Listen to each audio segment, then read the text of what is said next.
Right. Okay. This is well, it's clearly on Zoom, and yeah, I did this yesterday on my iPad, and you couldn't see me, which I think probably was a benefit.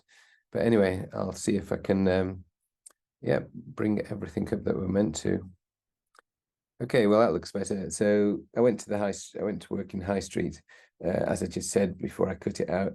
I left Bedminster after my GDC hearing when I asked the patient to complain about the state of the premises being dirty and the reception area and the stairway, but not in my surgery. And she was very happy with the work I did, which is why she asked me why it was such a mess, but she was pleased with my work. Anyway, it's a long time ago.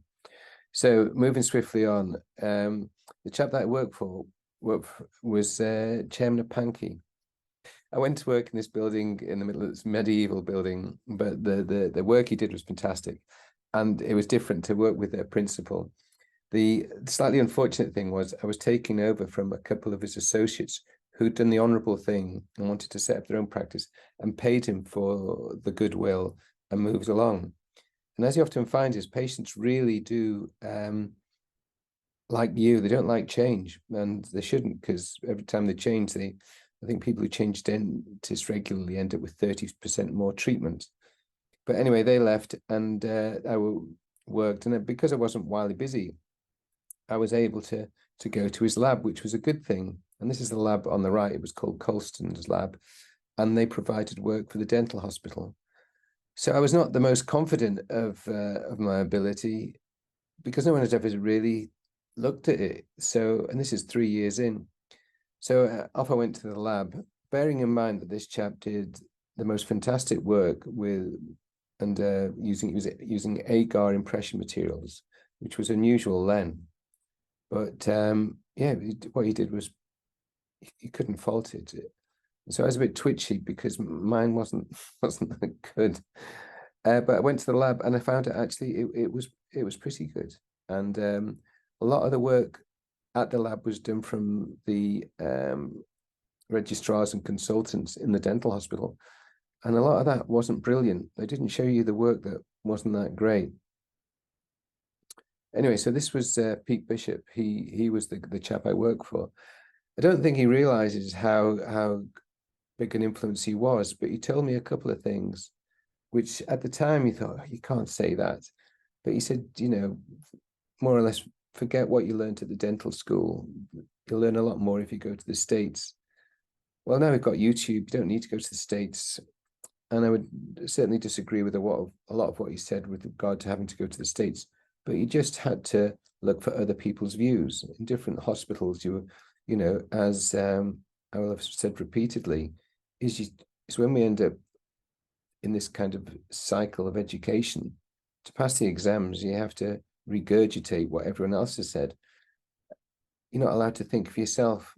Well, to a large extent, I think Pete did. And so one of the things that he said was about sinuses. I remember going up and saying, this patient's got a sinus. I'm not sure which tooth it's coming from, which one I should take out. And he said, well, is it bothering them? And I said, well, not really. He said, well, don't bother. And so this was a patient. Well, yeah, clearly I haven't got any pictures from when I worked in the high street. I haven't got pictures of myself, never mind teeth. But it was just to demonstrate that sometimes you have to think for yourself. So the one thing I would take away from this is this patient had the crowns on the bottom right for over 30 years, and he was unhappy, surprisingly enough. And, one of the things is the margins gap. I always wondered how big a gap you could have before Carey started. And I think someone told me if you could get a probe in there, then you probably ought to do something about it. Personally, I used to seal them with sealant if they got that big before I piled in. But this one I did. I piled in using something that I'll mention later on. And clearly it's not great. What I should have done was a gingival veneer. But anyway, I did these, and these are just standard milled hybrid crowns on the top left. And they're very flat, they were very long. We were both reasonably happy with them. And yeah, obviously it was done on the health service. You didn't pay £500 a crown for them. And yeah, so That was it. Just think for yourself. Oh yeah, and so when it come to looking at the crown and bridge, I think I stuck this in because, oh, I don't know, about 10 years later, I went on a crown and bridge course. So the first thing the chap said, the consultant who was from, I think it was Southampton way, said, well, the main secret about doing lower anterior crowns is don't do them. And you have to think, you can see the one on the bottom left, that was done. And, you know, as we always end up doing, was bonded crowns, because actually they work quite well to doing, you know, PJCs, as we did back in the day. A lot of them used to break, and yeah, a third of the teeth become non-vital because you had to remove so much of the tooth tissue. So again, this is using Maceric. I just replaced the crown, and you know, it's not brilliant, but it's good enough. You know, it's the patients are perfectly happy. And I think the next slide is yeah, I went to saw a lecture by this chap, oh, I don't know, about 20 years ago. And he did the most fantastic porcelain work. And he did, it wasn't a total veneers, there were sections. So he got such a fantastic finish on them, you couldn't see the join. And he did them, as you would see on the big screen. I always remember he said he had a fantastic technician who followed him around everywhere. He used to sleep with bits of enamel under his pillow, I guess. He was very keen, but he said, look, when you actually do this work, don't put it on a huge screen. Get people to look in the hand mirror. And he did the most fantastic work, but he said, do not show it on the screen. So a lot of the things we see on Instagram now are not like that. But for the vast majority of people, using a hand mirror is what they need. The other thing was, oh yeah, it was big on silane and it had to be fresh. Well, you know, I went up and said, does it really have to be fresh? Do we have to, you know, mix these two things together and then paint it on? And he was adamant. Anyway, I didn't. And they stayed on. I think it was Scotch Bond I used at the time. If it's got silane in it, then it was definitely Scotch Bond. You know, it's 3 years ago. You know, give me a break. And so this was one of the things that he was saying. And so this is an example, you know, that I obviously had my camera back in 2008. And, you know, I went on courses on cameras, but I never thought anyone would see any of my work. So these were just for the patients, which is ideal. So the patient could feel the problem, she could see the problem, and then we got the radiograph from the same time. And you can see that the radiograph, you know, is it the 5? Is it the 6? So I couldn't tell. So I sent it to the dental hospital. Yeah, and they come back and said, take out the 6. Well, she wasn't in any great pain. You know, I'd taken a few x-rays, it didn't look much different. And so I did what I think is often the best thing to do, which is nothing. And yeah, so that's, what's that? Is that 10 years later? 10 years later, as far as I'm aware, it's still the same. I didn't do anything.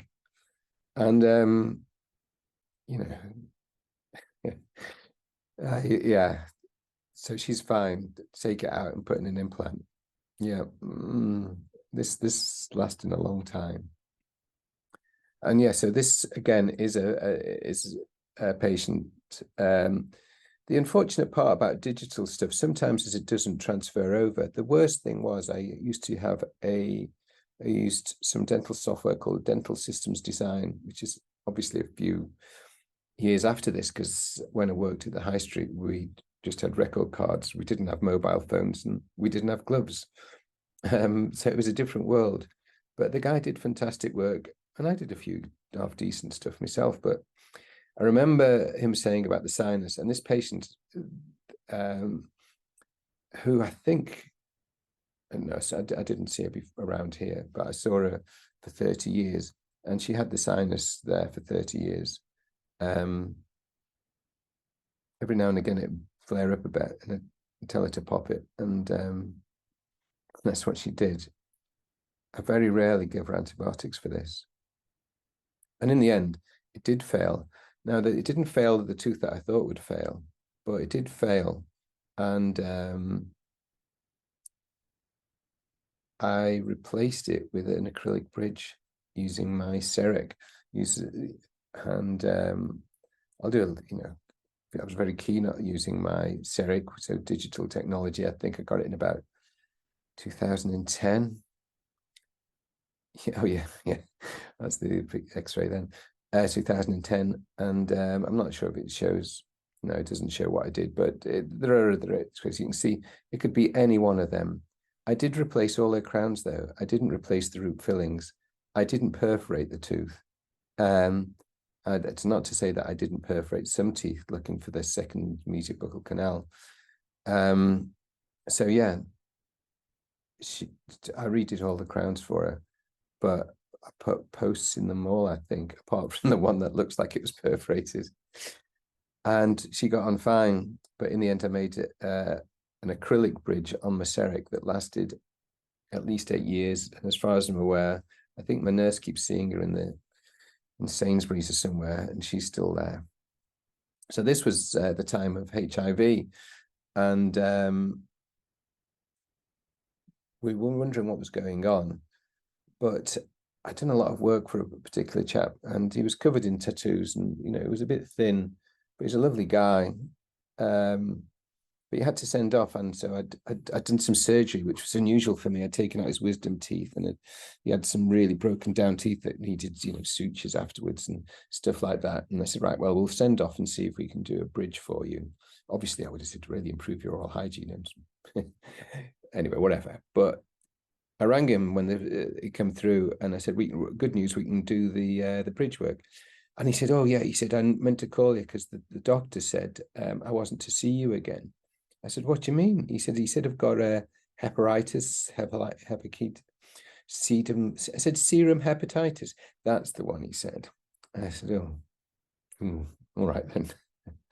So I never saw him after that. Anyway, I'm fine, thank you. So yeah, one of the things is that I'm trying to remember why I put this slide up, because actually my picture of me is, yeah, it's in front of the bit. So I wanted to work.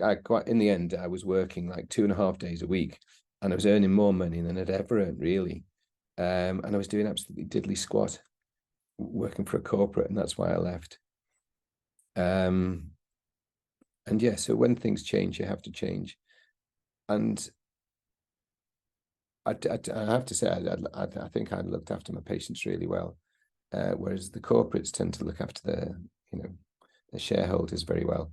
And for some companies, that's just about 10 of them. But anyway, the one thing I did really take away from working at this practice was to learn about dentistry and to think what I was doing.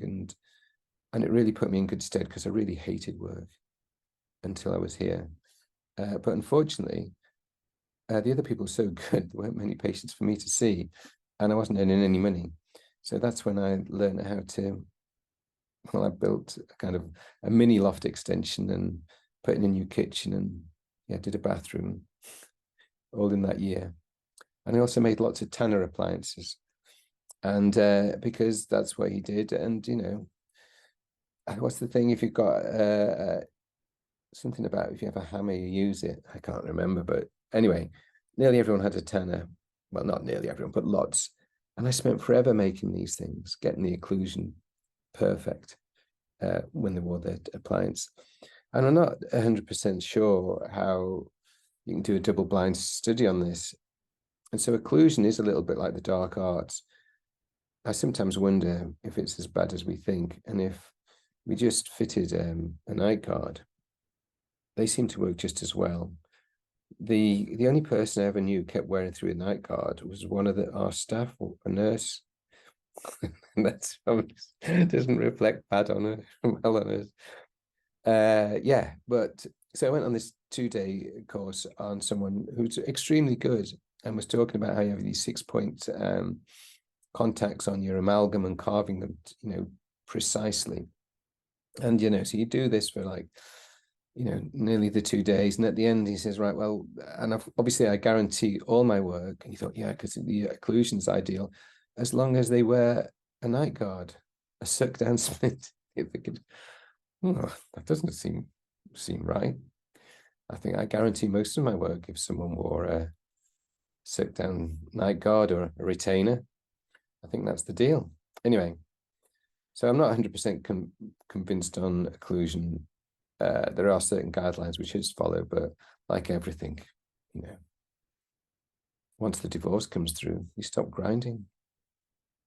Oh, and so yeah, so I did make videos. So I'll talk through this because these scanners I think are really very good, and there are an awful lot of uses for them rather than just do adult orthodontics. So and yeah, with a lot of these scanners are used by the staff, not by the dentist, and there's no real legislation for them from what I can see. But anyway, whilst we use a lot of suck down splints made from the models that are made from a scanner, soon we'll be able to not even bother with them. I think some companies don't bother making the models anymore. But the other part is that we could think slightly out the box. For people, back in the day, we used to have fluoride trays. Well, we can make trays for people. We'll make retainers, obviously, we can do that. But maybe we can make trays that you just paint in a product, say silver diamine fluoride, for say someone who's in a care home who's got decay on the root surfaces. Why not? I mean, everybody wants to have their teeth whitened and straightened, but there are other things that we can do. And yeah, with my scanner, it was a Bluecam. I couldn't scan the whole mouth. It would have taken me forever. But even using these 3D printers, I've got one at home at the moment, you can do an awful lot of stuff. And anyway, I used to just make all kinds of different kind of crowns or veneers or something in between and inlays. But this is what we could have done for people in care homes. I'm not sure if we've done it yet, but these are now extremely portable. And I paid over 60,000 for mine with a furnace and the milling machine. But having a portable one of these, we should be going into care homes and you get asynchronous checkups. Some of them, even like the iTero, there's 3 others that do caries diagnosis for you. So yeah, what was the value? Yeah, as it said there, I went to Vegas 2015, and obviously this is quite a professional video, so that's why I've stuck it in. But I'll talk over it. I'll talk over it even more because it was really interesting. Because there are, as it says, about 6,000 people there, and it was interesting to say the least. We had lots of breakout groups, and at the time I'd had my Bluecam for a few years. I don't think it was here that they brought out the Omnicam. They may have, I don't think they had, but yeah, it was interesting because they talked about, one of the things they talked about was a crown called a Volx crown. And I'd been unable to get hold of the hybrid material produced by 3M that I used a lot. And I thought this material was really good because it seemed to be, as it says by the term Volx crown, it's for everybody. It milled quite quickly. It was hard enough. I think it was as hard as the teeth, not too hard. Some of these crowns are too hard. And so that's one of the things. Now with this, the thing it showed was that Dentsply and Sirona merged and they rang the NACSTAC bell. That shows how much money is in dentistry in there. There's one person there called Frank Spear. I can't remember. I'm going to bring that up in a minute. But yeah, I did my little bit of dancing and we had Train there. We did that. Tony Robbins, look him up. This is the equivalent of Dave Beckham. And what they did do is Sirona had just produced a new chair and it had everything on it, including the scanner. And so they announced it. Oh, here it comes. And then a guy bought it when he was there and he was 82. And you're thinking, God, doesn't he play golf? He must have something. Anyway, 82. I wouldn't want to have been seen by someone at 82. Yeah. And also there were products there that we should have had in the UK for the toothpaste. What was it called? Clinpro. Because that had, not only did it have fluoride in it, had potassium in, it had all the salivary minerals in that I should remember. Anyway, so that was that. Yeah, if you get the opportunity, go. And I met this lady. She gave a good talk. She's now the president, or she was then the president of Pankey. And yeah, it is slightly mad out there. Pankey was basically about never taking our tooth out, which is why it was all to do with the occlusion. They didn't think you should remove fours. Well, obviously, lots of ortho does involve removing premolar teeth. They're all different sorts of things. Oh, and I had been to the States before, so I thought I'd throw this in, as I did have hair, as you can see. And yeah, I drove across the States, which was the main reason for going. Obviously, we did a little, well, actually, my the thing I did on ortho got written up for, and it was on attitudes to wearing headgear. And you don't see anyone wearing headgear now, but it was big back then. All the kids in the school were going around with this bit of headgear on. Anyway, also at the show, it showed this, and these are crown preps. So this isn't as I was taught. And certainly the one on the left, I did a lot of these for root-filled teeth. A lot of the time certainly about 20 years ago, it was all about access. So you could get a perfect root filling. And this definitely happened to me. You sent to a specialist, and back then they were using something called Lightspeed. So it was over preparation of the canals, really. But also because you had such fantastic direct line access, you ended up with no tooth to put a crown on. So now when I do them, if I'm crowning a root-filled tooth, I tend to do it as the one on the left. Yeah, but I did do a lot similar to the one on the right. Actually, no, I didn't. The join, you couldn't really see the join feather, and yeah, they look very good. I don't think I've put an example in, but this chap also gave a talk, and look him up. He's still going strong, and he was saying back then that, and this was talk about implants, saying he's having second thoughts about putting implants in for perio cases, because he did his sort of clinical cases were showing that if you had someone with a few periodontally involved teeth, you take one or two out and then replace with the implants, and 10 years later, the implants were falling out, not the teeth, which was still wobbling quite happily. So I always remember that, thinking, well, that's interesting. And yeah, if you go onto the website, the registration website, these are things that you should, I think, are really important. In that the chap on the top left, he talks about creativity and how it's drilled out of us. You've got to be an inquisitive mind to know what's going on and ask questions, because sometimes things go wrong. The reason that I'd stopped being able to get larva crowns was not because they weren't working well. It was because a lot of the Americans were cementing them in like they were doing for, feldspathic crowns, I can never say the word, or your Emax. They were doing it incorrectly. And I never used to like doing the Emax because you had to use hydrofluoric acid, and I could never trust myself to not get a little bit in the wrong place.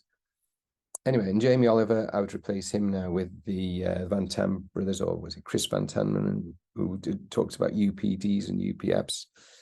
Bottom left is a guy called Jamie Hayward. That's a really sad, but look him up on TED Talk on YouTube. And it's patients like us. It's how we can improve health by looking at the outcomes and trying different things. Obviously, I'm certainly believing in primary care, secondary care, and hospitals, but I'm not so sure about a lot of the stuff on pharmaceuticals. And in some ways, it's a disgrace that we have been holding back on cannabis when we've also been promoting tobacco. It doesn't make a lot of sense to me. And on the bottom right, it's all about habit. And that's interesting because he refers to the person that did the most to improve our dental health. And he worked in advertising, and his name was Claude Hopkins. So I'd have a look at that. Oh, and that's the lot. So hopefully that's under 20 minutes. And then I moved to Broadwalk. Oof, and I said I'd make them, I'll make another video on that. I still haven't got any photos of that, really. But that's quite interesting because it was working with a partnership and a few different practices.